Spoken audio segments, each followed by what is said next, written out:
اعوذ باللہ من الشیطان الرجیم بسم اللہ الرحمن الرحیم الحمدللہ الذی ہدانا لہذا وما کننا لنہتدی لولا ان ہدانا اللہ اللہم صلی علی سیدنا ومولانا محمد عدد ما فی علم اللہ صلاۃ دائمۃ بدوام ملک اللہ۔ السلام علیکم ورحمۃ اللہ وبرکاتہ۔ بسم اللہ الرحمن الرحیم اولئک علی ھدی من ربہم واولئک ھم المفلحون، کہ یہی لوگ ہیں کہ جو ہدایت یافتہ ہیں، اور وہ لوگ جو ہدایت یافتہ ہیں وہی اکارڈنگ ٹو دی ہولی قرآن کامیاب ہیں اور فلاح یافتہ ہیں۔ اور وہ لوگ کون ہیں؟ جب بات ہوتی ہے حضور کے کمپینینز کی، صحابہ کرام علیہم الرضوان کی، تو یہ ایسی جماعت ہے جناب کہ جو سفر و حضر میں جمال نبوت کی تجلیاں دیکھنے والے ہیں، جو حضور کا پوری عقیدت کے ساتھ احترام کرنے والے ہیں، اور جو حضور کے فرمودات پہ سر تسلیم خم کرنے والے ہیں۔ اس پیاری جماعت کو آج میں طبقہ نسواں کی جانب سے ٹریبیوٹ پیش کرنے کی سعادت حاصل کر رہی ہوں۔ اور جو آپ نے پارٹ 1 دیکھا، یعنی جو آپ نے ہمارا پچھلا پروگرام دیکھا، وہ بھی سیرت عثمان غنی رضی اللہ تعالیٰ عنہ کے تعلق سے تھا۔ ہم نے آپ کا انٹروڈکشن اور قبول اسلام سے قبل، جیسے کہ ہم نے بتایا کہ 5ویں پشت پہ، میں بریفلی سمرائز کر رہی ہوں پچھلے پروگرام کو، 5ویں پشت پہ یعنی 5ویں پیڑھی پہ حضور صلی اللہ علیہ وآلہ وسلم کے جو یعنی 5ویں ہمیں دادا نظر آتے ہیں، حضرت عبد مناف، ان پہ جا کے آپ کا سلسلہ جو ہے حضرت عثمان غنی کا وہ مل جاتا ہے۔ یعنی قرابت داری کا آپ احوال دیکھیے کہ کیا شاندار ہے، کیا خوبصورت ہے۔ پھر آپ کی جو نانی ہیں ام الحکیم بیضا، عربی میں اور بیضا، وہ جناب حضور صلی اللہ علیہ وآلہ وسلم کے والد ماجد کی یعنی حضرت عبداللہ کی سگی بہن، جڑواں یعنی بہن تھیں۔ جب وہ ان کی جڑواں بہن ہوئیں تو وہ آپ کے پھوپھیزاد بھائی بھی ہوئے۔ تو یہ دیکھیے حضرت عثمان غنی کی ایک اور ماشاءاللہ بڑی پیاری سی جو آپ کا یعنی میں قرابت داری کے تعلق سے بات کر رہی ہوں، تو یہ بھی آپ کا رشتہ بنتا ہے، بھائی ہیں آپ حضور صلی اللہ علیہ وآلہ وسلم کے پھوپھیزاد۔ اور پھر جناب جب ہم نے بات کو آگے بڑھایا تو پھر ہم نے بات کی کہ آپ ایلیٹ کلاس سے یعنی امیر کبیر گھرانے سے تعلق رکھتے تھے، لیکن کفر و شرک کی آلودگیوں سے دور تھے۔ اور پھر قبول اسلام، اور آپ نے کلفتوں کا یعنی تکلیفوں کا سامنا کیا، اور پھر آپ رضی اللہ تعالیٰ عنہ کے بعد نے جب قبول اسلام کر لیا تو اس کے بعد پھر آپ خلیفۃ المسلمین بنے۔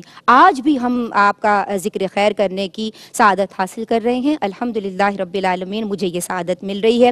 میرے ساتھ آپ کی پسندیدہ اسکالرز موجود ہیں ماشاءاللہ، جو بڑی خوبی کے ساتھ اس منصب یعنی یہاں موجود ہیں اپنی اپنی سیٹس پہ، اور میں سمجھتی ہوں کہ یہ اپنی منصب سے انصاف کریں گی، اپنی کرسیوں سے انصاف کریں گی، اور ماشاءاللہ بڑی خوبی کے ساتھ دونوں گفتگو فرماتی ہیں۔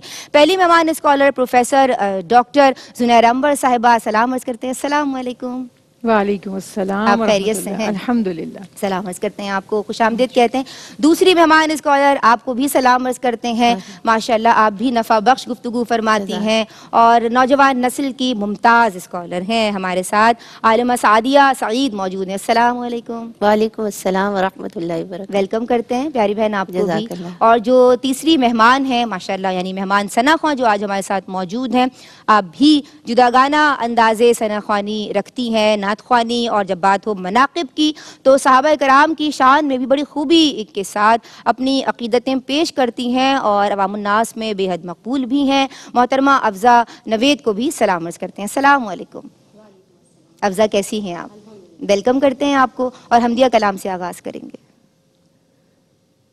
اللہ اللہ اللہ اللہ اللہ اللہ اللہ اللہ کن فیکن کن فیکن فیکن فیکن فیکن فیکن فیکن کن فیکن کن فیکن فیکن فیکن فیکن فیکن فیکن کھل جائے در جنت کے